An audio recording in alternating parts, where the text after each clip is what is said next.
नमस्कार दोस्तों, आपका स्वागत है हमारे आज के इस नए वीडियो में जो कि हम सुपरमैन की नई रिलीज हुई मूवी के ऊपर बना रहे हैं। आप जानते हैं कि हमारे चैनल का नाम पर्सपेक्टिव व्यूज है, इसलिए हम इस वीडियो का रिव्यू एक सुपरमैन फैन के पर्सपेक्टिव से करेंगे। एक सुपरमैन फैन के पर्सपेक्टिव से इस वीडियो का मूवी का रिव्यू करेंगे, एक बहुत ही पुराने डाई हार्ड सुपरमैन फैन के पर्सपेक्टिव से। ये वीडियो हालांकि रिव्यू से कम एक डिस्कशन ज़्यादा होगा, क्योंकि ऑलमोस्ट 5-6 दिन हो चुके हैं मूवी को रिलीज हुए और आप में से कई लोगों ने ऑलरेडी देख ली होगी, मगर फिर भी मुझे लगा कि इस मूवी पर एक वीडियो बनाना बनता है, क्योंकि मुझे भी पसंद है, कई लोगों को पसंद है। और जो हुआ है इस मूवी के साथ, सुपरमैन के कैरेक्टर के साथ, तो मुझे लगा कि एक वीडियो बनाना बनता है। अब क्योंकि हम सभी ने, जहाँ तक मुझे लगता है हम में से ज़्यादातर लोगों ने हेनरी कैविल का मैन ऑफ स्टील वाला सुपरमैन देखा है, और उसे डायरेक्टर उसके थे अपने जैक स्नाइडर। हालांकि क्रिस्टोफर नोलन के साथ मिलकर उन्होंने उसे बनाया था।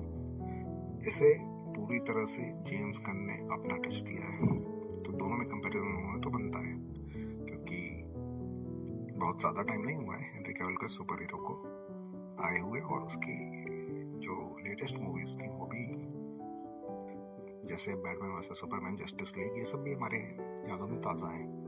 तो इन दोनों का कंपैरिजन होना तो बनता ही था। इस पर भी थोड़ा डिस्कशन करेंगे। तो दोस्तों आइए शुरू करते हैं आज का वीडियो। तो फ्रेंड्स, जैसे ही मूवी की शुरुआत होती है, आप एक सुपरमैन की मूवी देखने जाते हो, एक उम्मीद लेकर जाते हो, क्योंकि अगर आपको याद हो तो हेनरी कैविल के सुपरमैन ने अपनी चेस्ट पे बने एस सिंबल का मतलब भी यही बताया था, होप। आप एक होप लेकर जाते हो सुपरमैन के पास कि जहाँ सब कुछ खत्म हो सकता है, जहाँ कुछ भी बचने की उम्मीद नहीं रहेगी, वहाँ सुपरमैन आपके लिए एक उम्मीद लेकर आता है, आपकी होप बनकर आता है, आपको बचा सकता है जहाँ आपको कोई और नहीं बचा सकता। इस मूवी से उस चीज का दूर दूर तक कोई नाता नहीं है, मगर सुपरमैन की इस मूवी से उस बात का दूर दूर तक कोई भी नाता नहीं है। आप होप नहीं, होपलेस हो जा सकते हो इस मूवी को देखकर। मतलब मूवी की शुरुआत आप देखोगे, वहां से सुपरमैन पिटना शुरू होता है और वो अंत तक पिट रहा है। कहीं वो फाइट बैक नहीं कर पा रहा है ढंग से, पूरी मूवी वो पिटता ही चला जा रहा है, पिटता ही चला जा रहा है। पहले हैमर ऑफ बुराविया आता है, उसे वो मारता है, बाद में एक छोटा सा मॉन्स्टर बड़ा हो जाता है, उसे वो मारता है। एक इंजीनियर लड़की जिसके पास कोई खास पावर नहीं है, सिर्फ नैनोबॉट्स है, वो नैनोटेक की मदद से ऑलमोस्ट सुपरमैन को मार ही डालती है। उसके बाद कुछ रिवेलेशंस होते हैं, अपना अल्ट्रामैन आता है, अल्ट्रामैन बिल्कुल बिजारो की तरह से बन जाता है। और बिजारो मैं क्या बताऊं दोस्तों, मतलब रिफ्लेक्सेस की क्या बात की जाए सुपरमैन के। एक तरफ लेक्स लूथर शहर के दूसरे कोने से वॉइस कमांड्स दे रहा है अपने अल्ट्रामैन को, बिजारो नहीं बोला गया उसे इस मूवी में, मगर है वो वही चीज। अगर आपने सुपरमैन के शोज या कॉमिक्स पढ़ी होंगी तो आपको आइडिया होगा बिजारो कौन है। वो सुपरमैन का बिल्कुल सेम लेवल के पावर, सेम लेवल या थोड़ा बहुत कम ज्यादा कह सकते हो, उसी तरह का क्लोन होता है, बस उसका दिमाग नहीं काम करता, दिमाग उसका तेज नहीं होता है, वो एक डमी की तरह होता है। बिजारो को वैसे तो कॉमिक्स में भी और शोज में, कार्टून में भी, मतलब दिल का बुरा नहीं दिखाया गया, गलतियां होती हैं उससे कई सारी, लेकिन उसके पास दिमाग नहीं होता, उसे लाइफ कंट्रोल करता है, तो इस वजह से वो गलत चीजें करता है। यहाँ पे वैसा दिखाने की कोशिश की गई है, मगर बेहुदा तरीके से। मतलब सुपरमैन के रिफ्लेक्सेस इतने घटिया हैं कि लेक्स उसे कमांड दे रहा है अल्ट्रामैन को, और वो वैसे पंचेस और किक्स मार रहा है और सुपरमैन मार खाया जा रहा है।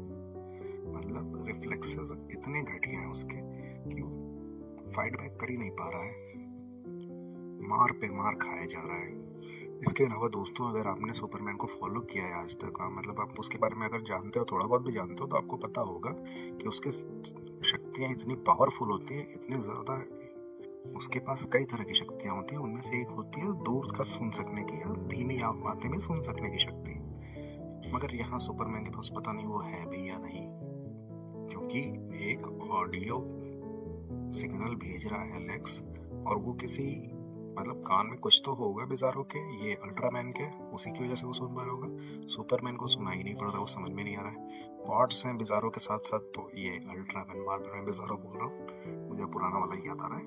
मतलब अल्ट्रामैन के साथ साथ कई सारे पॉड्स उसके चारों तरफ उड़ते रहते हैं। वो वीडियो क्लिप्स भेजते हैं, मतलब कनेक्शन के थ्रू वीडियो भेजते हैं लेक्स को, जिसके हेल्प से वो बिजारो को मूव्स बताता रहता है। और बिजारो भी सुनता है, किसी न किसी डिवाइस की हेल्प से ही सुन रहा होगा। मगर सुपरमैन को वो आवाजें नहीं सुनाई पड़ती हैं। अब मैं क्या कहूँ, अगर मेरी तो बिल्कुल समझ में आया, सुपरमैन देख रहा था मैं या कोई और ही हीरो देख रहा था।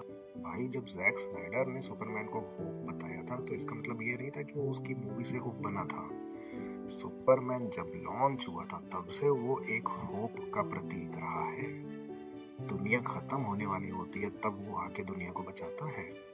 लोगों को उससे यही होप रहती है कि वो हमें बचा लेगा, वो दुनिया को खत्म होने से बचा लेगा। ऐसा इंसान जो हर जगह सबसे पिटता चला जा रहा है, पिटता चला जा रहा है, वो क्या किसी को बचाएगा? क्या लोग उससे होप करेंगे? इससे ज्यादा होप तो लोगों को मिस्टर टेरिफिक से थी।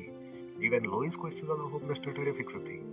और ये सुपरमैन कोई बच्चा नहीं था, ये 2 साल से उसी सिटी में सुपरमैन के रूप में रह रहा है। मतलब लोग काफी टाइम से उसको जानते हैं। काम करता है सुपरमैन में, क्या काम करता है मुझे पता नहीं, समझ में नहीं आया। लोगों का अलग सीन है। मतलब मूवी की स्टोरी यही है कि लेक्स लोगों को सुपरमैन के खिलाफ भड़काता है ताकि गवर्नमेंट उसे सुपरमैन को मारने की परमिशन दे दे, राइट्स दे दे। और जो लोग जानते हैं कि सुपरमैन कितना पावरफुल है, वो सुपरमैन के ऊपर तरह तरह की चीजें फेंकना, उसे मारना, उसे गालियां देना शुरू कर देते हैं with in a minute. Lex fortress of solitude जाके पता नहीं कैसे क्रिप्टोनियन टेक्नोलॉजी को हैक कर लेता है। जो मैसेज डिस्ट्रॉय हो चुका था उसे रिट्रीव करता है और दुनिया के सामने वो मैसेज टेलीकास्ट कर देता है, जो सुपरमैन ने अब तक नहीं देखा था खुद भी।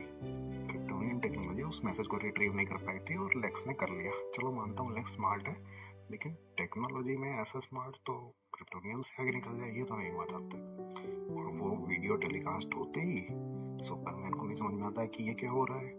पब्लिक को बिल्कुल समझ में आ जाता, मतलब पब्लिक को नहीं समझ में आता, या समझ में आता, समझ में मुझे नहीं आया। क्योंकि 1 मिनट लगता है उस पब्लिक को सुपरमैन के अगेंस्ट टर्न होने में, जिसने उन लोगों को अभी तक बचाया होगा, 2 साल से बचाता रहा है। लोग उसे गालियां देने लगते हैं, ढकेलने पीटने लगते हैं, मतलब कैंस फेंक कर मार रहे हैं। लोगों को भी तो सेंसिबल दिखाना चाहिए था कम से कम तुम्हें। जेम्स गन आके तुम कर क्या रहे हो? तुमने लोगों को भी इडियट दिखाया है। जो लोग जानते हैं कि सुपरमैन कितना पावरफुल है, और अगर वो सच में उन पे रूल करने आया है, मतलब उस मैसेज में ऐसा दिखाते हैं कि सुपरमैन पृथ्वी पर इसलिए भेजा गया ताकि वो सबके ऊपर रूल कर सके। तो अगर मैं सुपरमैन यहाँ पे सच में आप लोगों के ऊपर रूल करने आया है, तो आप क्या उसे किसी चीज को फेंक कर मारोगे और वो चुपचाप सहेगा, सुनेगा? अरे इससे बढ़िया काम तो होमलैंडर करता। पता ही आपको वो क्या करता। तो भाई मुझे तो ये लग रहा है कि जेम्स गन को सुपरमैन का कैरेक्टर बिल्कुल पल्ले ही नहीं पड़ा, समझ में ही नहीं आया। उसे ये लग रहा है कोई गार्जियंस के टाइप का ये पीटर क्विल जैसा कोई बंदा समझ में आ रहा था ये, और उसी के कैरेक्टर की तरह से इसने सुपरमैन को ही बना दिया है। Comedian comic. जस्टिस लीग जब बनती है तो सुपरमैन के लीडरशिप के अंडर में बनती है। लोग उसकी बात मानते हैं, उसे फॉलो करते हैं। एक अथॉरिटी होती है सुपरमैन की, तब फिर जस्टिस लीग बन पाती है, तभी लोग एक लीडर की तरह उसे मानते हैं। इस बंदे को कोई फॉलो नहीं करने वाला। बैटमैन भी सुपरमैन की अथॉरिटी को मानता है, तभी जस्टिस लीग का मेंबर बनता है। ऐसे कोई जस्टिस लीग नहीं बन जानी है जिस तरह का ये सुपरमैन दिखा रहा है आप, जेम्स गन जैसा दिखाया इसे। मतलब जेम्स गन के पल्ले सुपरमैन का कैरेक्टर नहीं पड़ा है। उसने इसे बिल्कुल ब्लैक एडम या शज़ैम या किसी ऐसे वैसे सुपर हीरो के आसपास के लेवल पे लाकर रख दिया है, जो हल्के फुल्के लोगों से भी पिटता चला जाता है, दिखावा करने के लिए गिलहरी को बचाता है।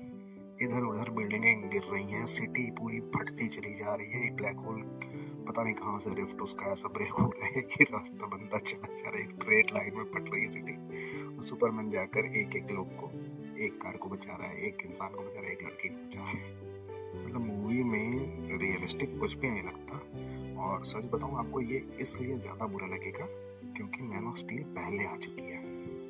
उसने एक स्टैंडर्ड, एक लेवल सेट कर दिया, और उस लेवल से आगे बढ़ना चाहिए लोगों को, ना कि पीछे जाना चाहिए। जेम्स गन उससे 10 कदम पीछे लेकर जाएंगे आपको इस मूवी से। एक्टर्स की मैं क्या बात करूं, डेविड कॉन्सवर्थ ने ठीक काम किया है, लोइस का भी एक्टर बहुत अच्छा प्ले किया है, रेचल ने। क्योंकि उन्हें तो वही करना था जो जेम्स गन जो डायरेक्टर उनसे कह रहा है, जैसा उन्हें दिखाने को कह रहा है उन्हें वही करना था, तो उन्होंने वही किया। उनकी कोई गलती इसमें मैं नहीं कहूँगा, गलती जिसकी है वो आप भी समझ रहे हो। होप की जगह होपलेस हो जाओगे ये मूवी देखकर। मगर बात ये है ना कि बड़े पर्दे पर मूवी देखने का मज़ा थोड़ा अलग रहता है। तो ऐसी मूवीज़ आजकल वैसे भी कम आती हैं, इसलिए भले ही एक बार ही सही, लेकिन कम से कम जाकर हॉल में देखो। आप इसे देखने से मना नहीं करूँगा, मैं कहूँगा कि आप लोग देखो। तो इस तरह की हो सकता है इससे बेटर मूवीज़ और आगे हमें देखने को मिल सकती हैं। ऐसा नहीं है कि उम्मीद बिल्कुल छूट जाए। हो सकता है जेम्स गन की जगह किसी और डायरेक्टर को लेकर आए डीसी और बेटर मूवीज़ देखने को मिले हमें। यूनिवर्स अभी शुरू हुआ है, कई सारे ऑप्शंस थे जो जेम्स गन ने मिस किए, लेकिन अगला कोई हो सकता है समझदार इंसान आ गया तो फिर कहानी को अच्छे से बना सकता है। अभी बहुत सारा स्कोप बाकी है। बाकी क्लार्क को तो देखो, उसने जेम्स गन ने किसी तरह का किसी काबिल नहीं छोड़ा है। सुपरमैन मतलब हर फ्रंट पे फेल है, एक तरह से ये फेल सुपरमैन है।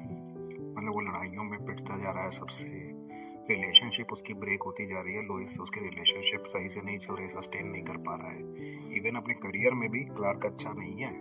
उसे अपना करियर बनाने के लिए सुपरमैन के इंटरव्यूज करने पड़ रहे हैं, जो कि आज तक हम जानते थे कि लोइस करते थे। लोइस को एक बार सुपरमैन इंटरव्यू देने जाता है और उसमें वो आउट ऑफ कंट्रोल होता जाता है, इतना गुस्सा उसे आता है कि जैसे वो कुछ कर ही देगा। ऐसा सुपरमैन नहीं चल पाएगा जो आउट ऑफ कंट्रोल हो जाए एक इंटरव्यू में। होमलैंडर ऐसा करता था, सुपरमैन नहीं। जेम्स गन ने लगता था बहुत ज़्यादा देखा है सुपरमैन की मूवीज, कहानियाँ कम पड़ी हैं। तो भाई ये है तो सुपरमैन फेलियर एक। बाकी मूवी में सीन्स कोई आपको ऐसा रिमार्केबल सीन नहीं रहेगा जो आपको याद आए, हमेशा याद रहे, क्योंकि सिनेमाटोग्राफी बहुत खास नहीं है, सीन्स बहुत ब्लरी है, मोशन ब्लर बहुत ज़्यादा है। मतलब मैन ऑफ स्टील की फाइटिंग सीन्स, फ्लाइट सीन्स सब आपको छपे होंगे आपके दिमाग में, अभी भी आप इमेजिन करके याद कर सकते हो। इस मूवी के सीन्स ऐसे कोई भी आपको नहीं याद आने वाले। इवन जो मॉन्स्टर है वो किसी बच्चों की कॉमेडी मूवी वाला मॉन्स्टर टाइप का लग रहा है, छोटा सा बड़ा हो जाता है। अगर आपने गॉर्गोइल्स और ऐसे ये वाली जो काइजू काइजू जैसे भी लगता है वो मूवीज़ देखी होंगी तो आपको लगेगा कि हाँ कुछ कुछ उस तरह का है ये। तो एक बात तो पक्की है, आपने अगर मैन ऑफ स्टील और हेनरी कैविल का सुपरमैन देखा है और उसको अच्छे से समझा है तो आप उसे बहुत मिस करने वाले हो। मतलब हम आगे बढ़ने की जगह पीछे चले गए हैं इस मूवी के साथ। कोई स्टोरी नहीं है, कोई सेंट्रल एक पक्का कोई प्लॉट नहीं है, कुछ भी छोटी मोटी चीज़ें हो रही है। मिस्टर टेरिफिक ज़्यादा बेटर है। इवन वो ग्रीन लैंटर्न कॉमिकल लग रहा है, वो कुछ ज़्यादा ही एरोगेंट और रूड बना दिया है। ठीक है चलो, कॉमिक में भी वो ऐसा रहता है, चलता है। लेकिन सुपरमैन की अथॉरिटी, मतलब कोई भी सुपरमैन को कुछ भी बोल दे रहा है, कभी ग्रीन लैंटर्न कुछ बोल दे रहा है, कभी मिस्टर टेरिफिक कुछ बोल दे रहा है, और वो बच्चों जैसे सुनता जा रहा है, पिटता जा रहा है। क्या जस्टिस लीग कैसे बनाओगे यार? कोई लीडर होगा कि नहीं होगा उसमें? जस्टिस लीग बनाने के लिए अगर आप सोच रहे हो डीसी यूनिवर्स आगे बढ़ाने के लिए, तो कैसे लेकर चलोगे ऐसे कैरेक्टर के साथ किसी को? मुझे तो लगता है फ्यूचर तभी अच्छा होगा अगर डीसी और डब्ल्यूबी भी उसे फायर नहीं किया तो फिर भाई ऐसी मूवीज़, और अगर उसे फायर नहीं किया तो हो सकता है ऐसे 2-3 और मूवीज़ देखने को मिले हमें। लेकिन बेटर आइडिया तो यही रहेगा कि डीसी और डब्ल्यूबी को मिलकर जेम्स गन को फायर करना चाहिए, और किसी समझदार इंसान को जो सुपरमैन को पढ़ा हो, जिसने काफ़ी टाइम से सुपरमैन को पढ़ा और समझा हो, उसको लेकर आओ। ये कॉमिक बनाने वाले को, कॉमिक मतलब कॉमिक दूसरे सेंस में, कॉमेडी सेंस में बोल रहा हूँ। सुपरमैन कॉमेडी वाला कैरेक्टर नहीं है, बैटमैन कॉमेडी वाला कैरेक्टर नहीं है, वंडर वुमन कॉमेडी वाली कैरेक्टर नहीं है। इनकी सीरियसनेस आपको रखनी पड़ेगी, इनकी अथॉरिटी आपको रखनी पड़ेगी। कैप्टन अमेरिका को भी मार्वल वाले कॉमेडी के पर्पज से नहीं यूज करते, समझो इस बात को। और फैंस को कुछ ऐसा दो जो उन्हें देखने में मजा आए। इतने मौके मिलते हैं और आप लोग सब बर्बाद कर देते हो, बहुत बुरा लगा मुझे। लेकिन फिर भी क्योंकि हम उम्मीद रखते हैं, सुपरमैन एक उम्मीद का सिंबल है, भले ये वाला सुपरमैन वो नहीं है लेकिन सुपरमैन है। तो एक बार आप लोग भी जाकर देखो मूवी। मैं मूवी देखने के लिए सजेस्ट तो करूँगा, हालांकि मुझे अगर रेटिंग देनी होगी तो मैं ऐसे 3 भी ज़्यादा बोल रहा हूँ, 2.5 या 2 आउट ऑफ 5 स्टार्स दूंगा। बाकी आप लोग एंजॉय करें, देखें मूवी, और हो सके तो अगर ठीक लगा हो तो चैनल को सब्सक्राइब कर दें, वीडियो को लाइक कर दें। क्योंकि देखो यार, मैंने भी अभी नया चैनल शुरू किया, थोड़ा आप लोगों का सपोर्ट मिल गया तो चैनल बढ़ेगा और मैं और ऐसे अच्छे वीडियोस, थोड़े बेटर वीडियो क्वालिटी के साथ कुछ नई नई चीज़ें कर लेकर आऊँगा आपके लिए। और लॉजिकल बातें होंगी यहाँ पे, कुछ भी बकवास बात नहीं होगी। ठीक है, चलो आज के लिए ठीक है। आज सुपरमैन के बारे में ही बात करते हैं। बाकी और कैरेक्टर्स के बारे में अगली बार बात करेंगे। तब तक के लिए नमस्कार। आप लोग सब अपना ध्यान रखो। बाय।